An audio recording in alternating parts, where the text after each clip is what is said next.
Welcome to the Intuitive Websites Internet Marketing Podcast, bringing you the country's top podcast on the subject of internet marketing, with your hosts Glenn Thayer and the CEO of Intuitive Websites, Thomas Young.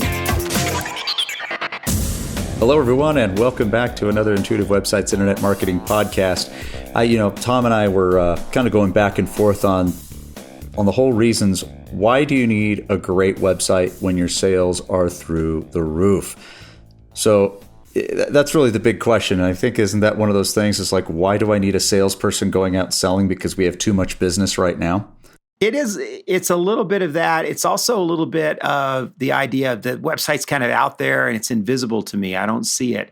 Imagine if you were an e-commerce business and you would say, we don't want to improve our website because sales are through the roof right now. And someone said, well, what about if sales would go up? Would you improve the website?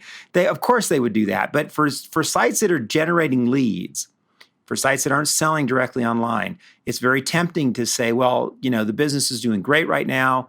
The website just could stay as it is. We don't need to improve it. We're not concerned about that. Well, one of the things I want to say is, number one, sales go up and sales go down. So just because sales are extremely high right now doesn't mean they will be high in the future.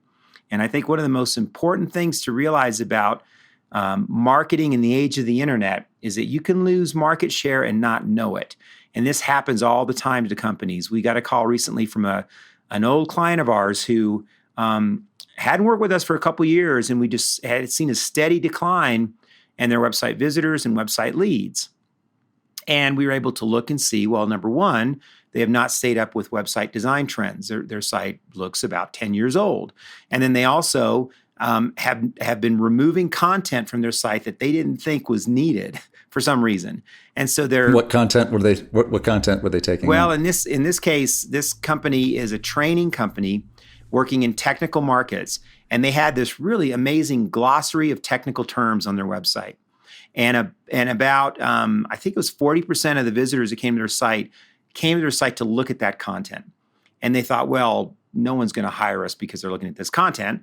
They removed the content and their sales or their leads dropped, their visits dropped. And it impacted the business so much that they called me and said, what's going on? We need to get back on the horse here. That's an example of what can happen over time because you can lose market share and lose results without even knowing it.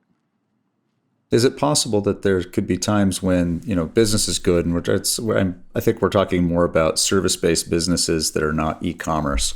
I think that would probably be more of the exception, because we do know in e-commerce you have to have the top end, you have to have the best website, the easiest, best user experience.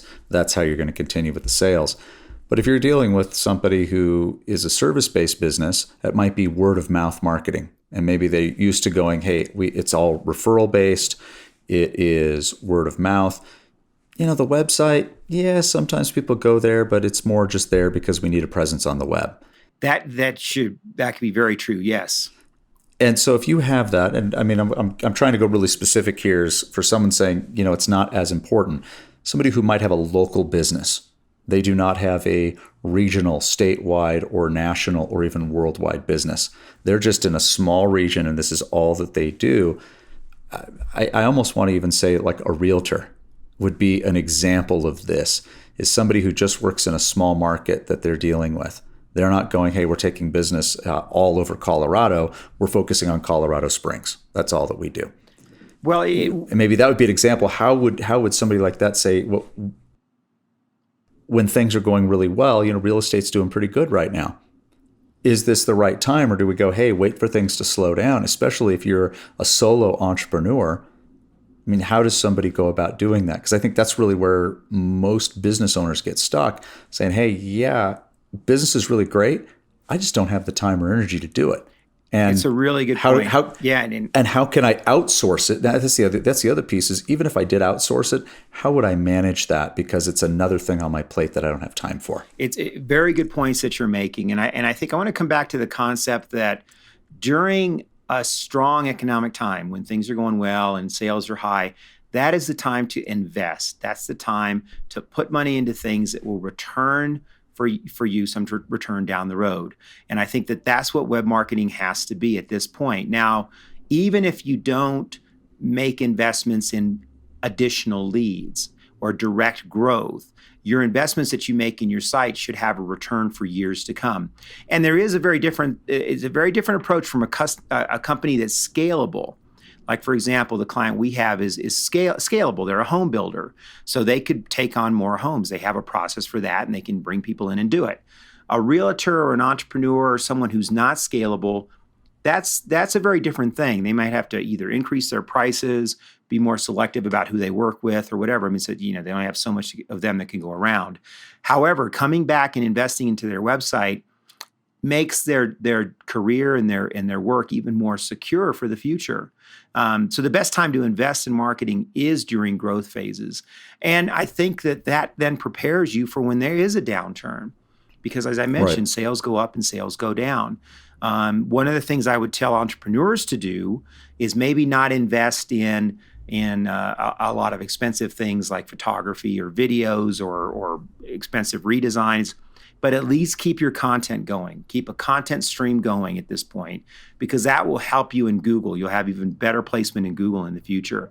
So it's an investment. Marketing is an investment, and this is the time to invest.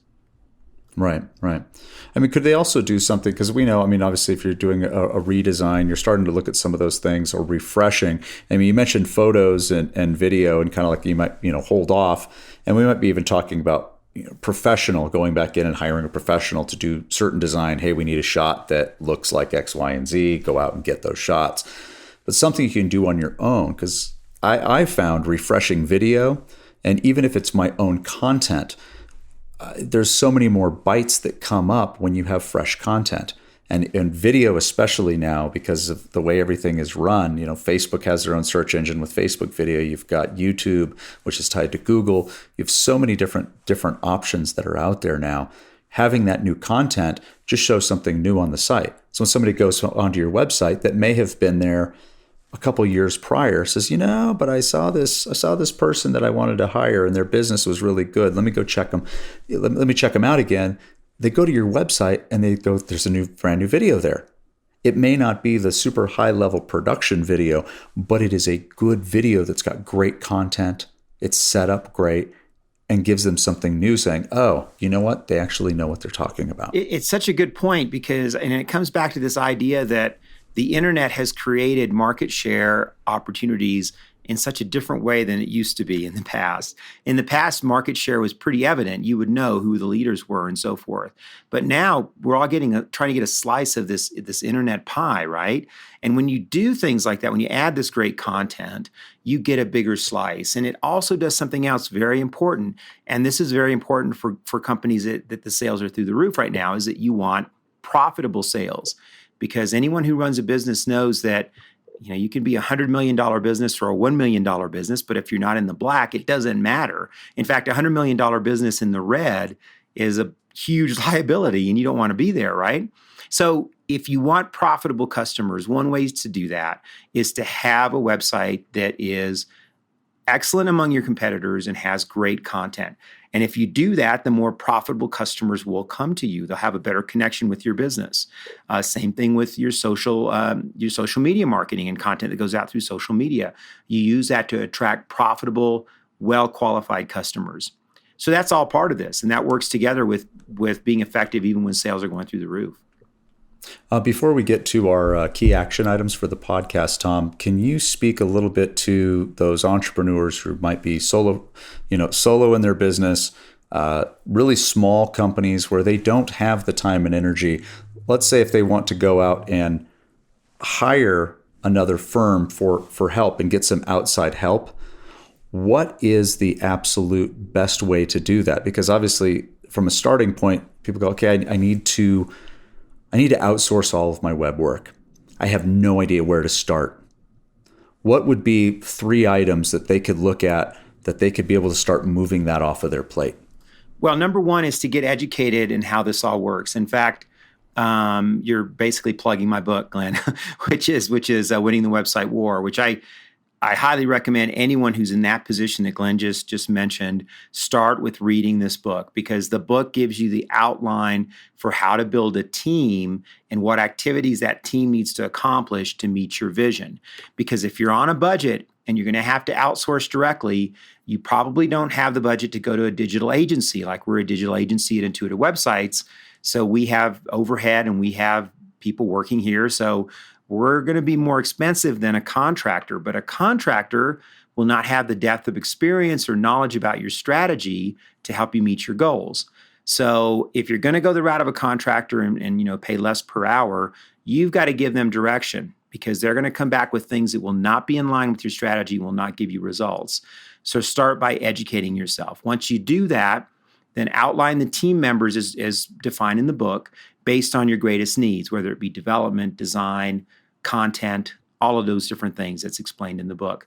The biggest mistake that entrepreneurs make is feeling like they find their web guy. I found my web guy. He works in his basement at home. He's got a great pricing package. Man, he's really good. Does design, does development. He'll even write content, do SEO. That is a fallacy. It doesn't work that way. You're probably going to end up either with a gorgeous, great designed website that has no functionality, or vice versa. More than likely, you'll end up with a website. Functions great, all the links work, but the design is terrible and the content is written like a brochure copy, right? So, or a technical white paper. Or a technical white paper. So get educated first as the entrepreneur, and the book will provide you with all the steps needed to make that happen.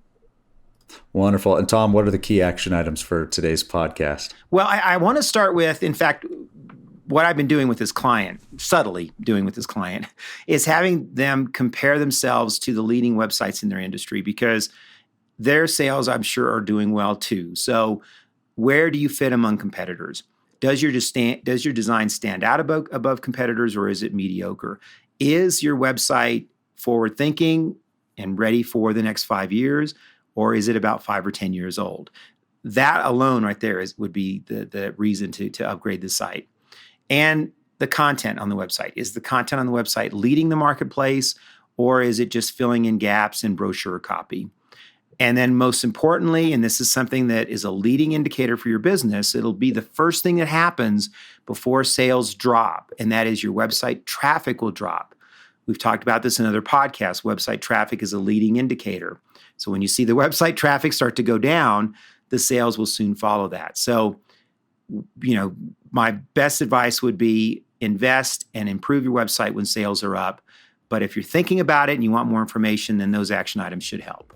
Wonderful. Thank you so much, Tom. And folks, thanks for joining us again for our Intuitive Websites Internet Marketing Podcast. And hopefully you'll be thinking to yourself, I need to have a great website regardless of whether the sales are through the roof or right into the ground.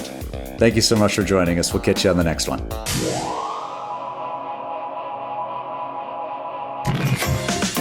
This has been an Intuitive Websites Internet Marketing Podcast. For more information and to see all the available podcasts and much more, visit intuitiveblog.com. If you have a website you would like us to review or an issue you would like to see covered in future podcasts, email us at info@intuitivewebsites.com.